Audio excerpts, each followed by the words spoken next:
భద్రాచలంలో శ్రీ సీతారాముల స్వామివారి ఉత్సవాలకు అధికారులు సిద్ధం చేస్తున్నారు.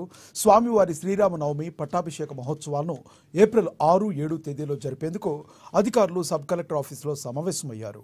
ఈ కార్యక్రమంలో జిల్లా కలెక్టర్ జితేష్ వి పాటిల్, జిల్లా ఎస్పీ రోహిత్ రాజ్ పాల్గొన్నారు. ఏప్రిల్ 6వ తేదీన శ్రీ సీతారామచంద్ర స్వామివారి కళ్యాణ వేడుక మిథిలా స్టేడియంలో వేలాది మంది భక్తుల మధ్య అంగరంగ వైభవంగా జరగనుంది. కళ్యాణ వేడుక అనంతరం మరుసటి రోజు స్వామివారి పట్టాభిషేక మహోత్సవం వైభవంగా జరుగుతుంది. ఈ ఉత్సవాలకు రాష్ట్రాల నుంచి వేలాది మంది భక్తజనం భద్రాచలం తరలి రానున్న నేపథ్యంలో భక్తులకు ఎటువంటి అసౌకర్యం కలగకుండా అన్ని ఏర్పాట్లు చేయాలని జిల్లా అధికారులతో సన్నాహక సమావేశం ఏర్పాటు చేశారు జిల్లా కలెక్టర్.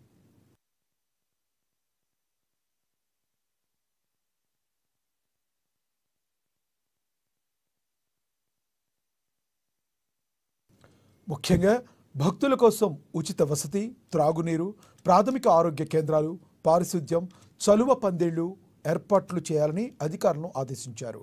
గోదావరి నది వద్ద గజ ఈతగాళ్లు, ప్రసాదాల కౌంటర్లు అన్నీ అందుబాటులో ఉండేలా ఏర్పాట్లు చేయాలని జిల్లా కలెక్టర్ సూచించారు.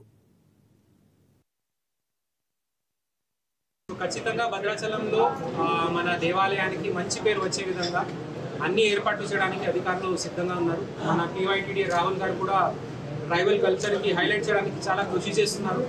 సో అది కూడా ఒక మంచి అవకాశం ఉంది అందరికీ ఆ సందేశం వెళ్ళడానికి.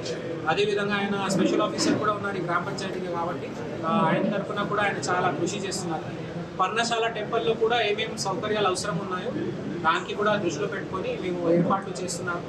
ఖచ్చితంగా ఈసారి శ్రీరామనవమి ప్రశాంతంగా ఏది ఇబ్బంది రాకుండా మేము నిర్వహించడానికి సిద్ధంగా అవుతున్నాము. జనాలకి మేము ఒకటే కోరుతున్నాము, ఆ రోజు మన కళ్యాణం రోజైనా పట్టాభిషేకం రోజైనా క్రౌడ్ కంట్రోల్ చేయడానికి మేము అన్ని సౌకర్యాలు మేము చేస్తున్నాం. కానీ సడన్గా మూమెంట్ క్రౌడ్ దయచేసి చేయకూడదు. తలంబరాలు డిస్ట్రిబ్యూషన్ చేయడానికి వ్యవస్థ సిద్ధంగా ఉంది. అందరికీ తలంబరాలు మేము డిస్ట్రిబ్యూట్ చేయడానికి సిద్ధంగా ఉన్నాము. ప్రసాదం కూడా సిద్ధంగా డిస్ట్రిబ్యూట్ చేయడానికి సిద్ధంగా ఉన్నాము.